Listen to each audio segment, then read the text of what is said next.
Greetings YouTube, this is Moodog815G coming at you with a quick bike overview. This is a bicycle that I purchased online at a company that sells the bicycles direct to you. In other words, they sell them in a box, unassembled or about 80% assembled, where you take it out of the box and assemble it and do the tune-up yourself or opt to have your local bike shop do the same. What I did was I purchased this bike online from the sister company to that company.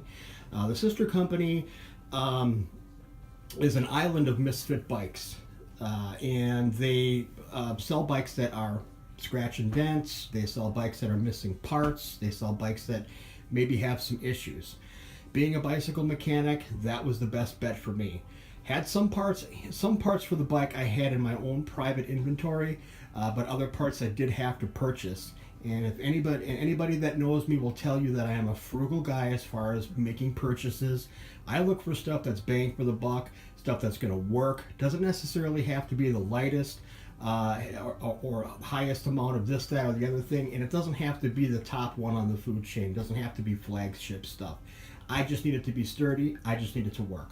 So what I purchased for this bike, and what I had to add to it to get it to the point it's at, is a fork. It did not come with a fork. So what I opted for on this one is a Suntour XCR 32. It's a 100 millimeter coil sprung fork with 32 millimeter stanchions. These are chromoly steel 32 millimeter. The fork brace and the lowers are all magnesium. This particular fork has an adjustable preload on the right hand side. This is where the coil cartridge is. And over on this side, which is really why I purchased this particular fork, or one of the features I was looking for when I chose this fork, was a lockout feature.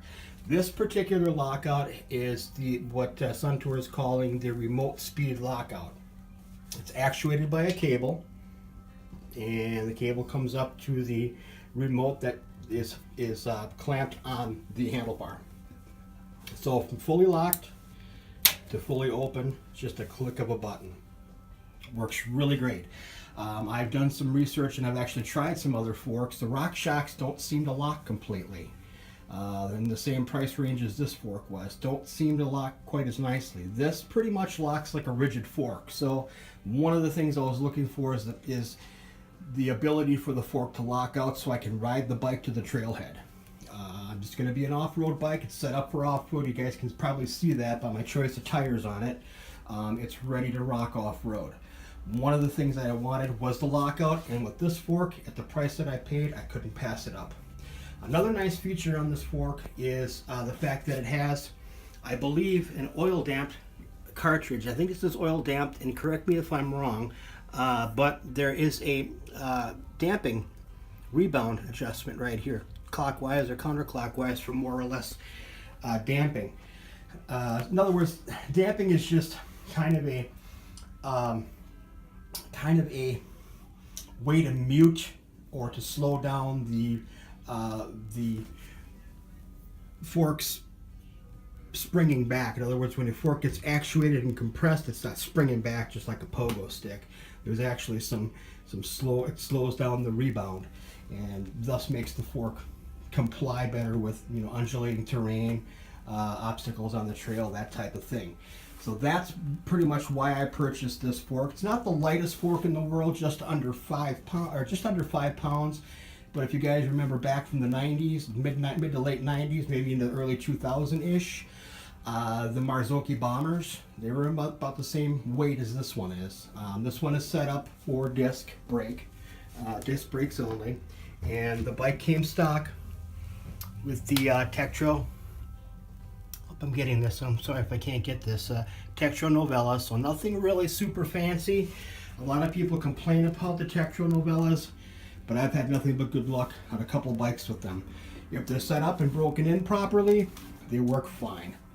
Other things that I had to purchase for the bike that didn't come with are the bar. The bar is an XLC 31.8 bulge in the center. It's an aluminum bar. The stem I purchased as well. It is a carbon aluminum hybrid kind of construction made by FCFB. The headset is an FSA steel cup threadless headset. The grips are made by Top Cabin, or made by somebody in China and put the Top Cabin name on them. These are anodized aluminum clamps on the end, and this is probably either a really soft PVC or a harder rubber. They seem to work really good. The components, as far as the shifters, were also replaced, and what I have on here right now are the Sunrace M53s. It says M50 on it, but actually the model is M53. It's in the M50 range. The Mountain 50, I guess, would be the correct terminology, and that 50 is kind of their series or that line. The levers also were purchased, and these are Originate 3-finger V Max, I believe was what they're calling them, suitable for V brakes or mechanical discs. And this does have mechanical discs, so these are working really well. When I first got them out of the box, they looked really long, and I thought, oh, I don't know if I want them that long. But now that I've actually had it out and I've been riding the bike a little bit now, I actually like the 3-finger design on here. They are like a Kraton rubber insert on here, and you can see it's screwed into the back. So I don't know if it's replaceable or why it's screwed in, but I'm assuming it might be replaceable. So those are working out really good so far. Brakes haven't quite broken in yet, but I can tell they're starting to break in at this point. All the plumbing on the bike, the cables, housings, all of that had to be redone by me, so that's all redone. The seat post is stock. It came with the bike. The saddle's going to be going because I'm a bigger guy, and I was on the bike for a little while the other day and felt like I had to have the thing surgically removed from my backside. So I'm probably going to be looking at something just a little bit wider on this one. That's just something I had laying in my private stash of seats and other bicycle parts. The rear shock on the bike is actually a bit of an upgrade from the stock one. The stock one did not have this knob right here. It was basically just your preload screw here, and this was not here. Basically what this is a progressive lockout. So all the way open, you're not going to have any damping at all. But if you click it in a few, you're going to start to feel some damping. I went over what damping does before, so the back doesn't feel like a pogo stick. When this is all the way turned in, it completely locks the rear shock out and allows me to ride the bike on the road to the trailhead. Another great feature that I was looking for. Very inexpensive, very, very inexpensive. The jury is going to be still out on that and how it's going to perform on the trails and the longevity of it, all that type of thing. I'm about 220 pounds, and I plan on taking this bike on some pretty heavy-duty trails. I'm not going to be trying to get any air with the thing, but the trails that I do go on here, that I do ride here in southeastern Wisconsin are pretty tight and twisty, and there are some pretty rocky and rooty sections. So it's going to be, the jury's going to be out on that rear shock for sure. The crank is the stock unit, Sun Tour. Not quite sure what the model is on this one, but the gearing is 22 for the little ring, 32 for the middle ring, and 42 for the big ring. Non-replaceable chain rings.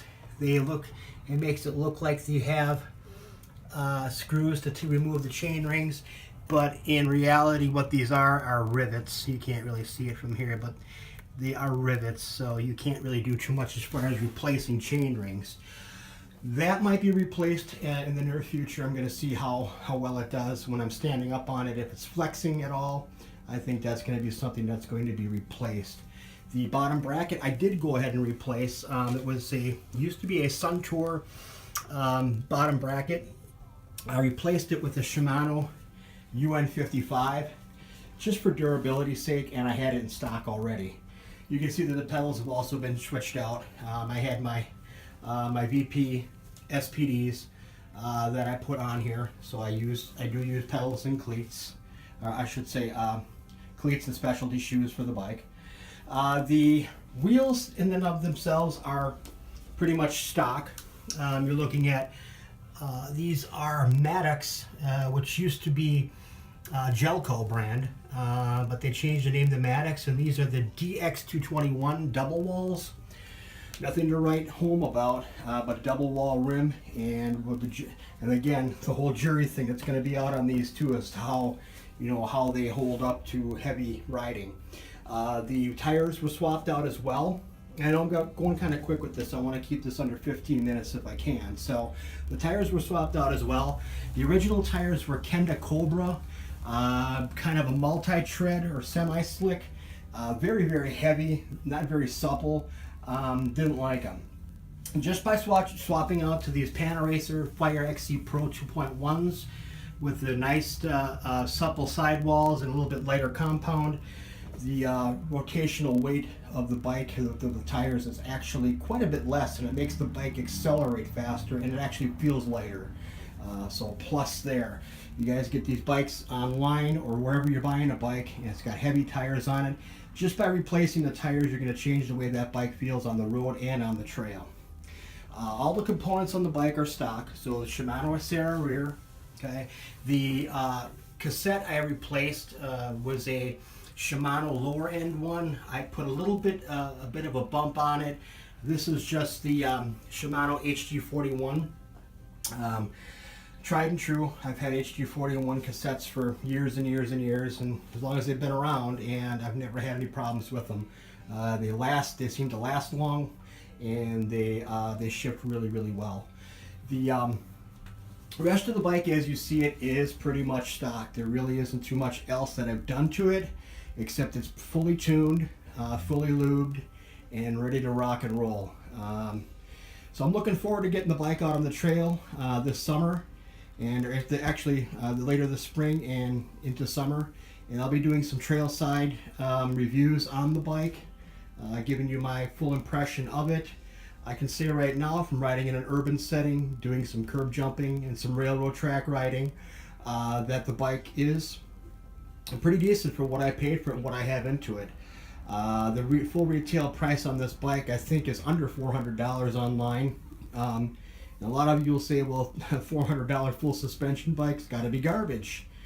Not necessarily. If you know what you're doing with these things and know what parts to change out to, and still not break the bank on the parts, if you have that working knowledge and you can wrench the bike yourself and set it up, this is actually a very, very nice off-road trail bike. It's not a downhill bike. It's not a good climber necessarily. It's a little on the heavy side. It's about 32.5 pounds as it sits right now. That's an estimate, but it's right around the 32 pound range as far as weight goes. So by no means is this a lightweight racer. It is a heavier trail bike that's just going to provide a lot of enjoyment in the woods this summer and the spring and summer. And hey, I can't beat that. And for what I paid for it, and I'm not going to go into what I paid for the whole thing, it's not a lot. Let's put it that way. Being my frugality kicked in, and all those things came into play, and I was at the right place at the right time to find the fork, and all those other components that I had to purchase were purchased, looking around and asking questions, and just by my own personal knowledge, I think I made a pretty good deal purchasing this bicycle. Some of the parts, again, I don't know too much about the Maddox wheels. I don't know too much about the rear shock, but we're going to go ahead and test those this spring and summer, and I will give you a full review on what I think of the bike. If you guys like the video, give it a thumbs up. Don't forget to subscribe if you'd like. And God bless the Republic. This is Moodog815G saying, see ya, YouTube. Greetings, YouTube. This is Moodog815G coming at you with a quick bike overview. This is a bicycle that I purchased online at a company that sells the bicycles direct to you. In other words, they sell them in a box, unassembled or about 80% assembled, where you take it out of the box and assemble it and do the tune-up yourself, or opt to have your local bike shop do the same. What I did was I purchased this bike online from the sister company to that company. The sister company is an island of misfit bikes, and they sell bikes that are scratch and dents. They sell bikes that are missing parts. They sell bikes that maybe have some issues. Being a bicycle mechanic, that was the best bet for me. Had some parts for the bike I had in my own private inventory, but other parts I did have to purchase. And if anybody that knows me will tell you that I am a frugal guy as far as making purchases. I look for stuff that's bang for the buck, stuff that's going to work. Doesn't necessarily have to be the lightest or highest amount of this, that, or the other thing, and it doesn't have to be the top one on the food chain. It doesn't have to be flagship stuff. I just need it to be sturdy. I just need it to work. So what I purchased for this bike, and what I had to add to it to get it to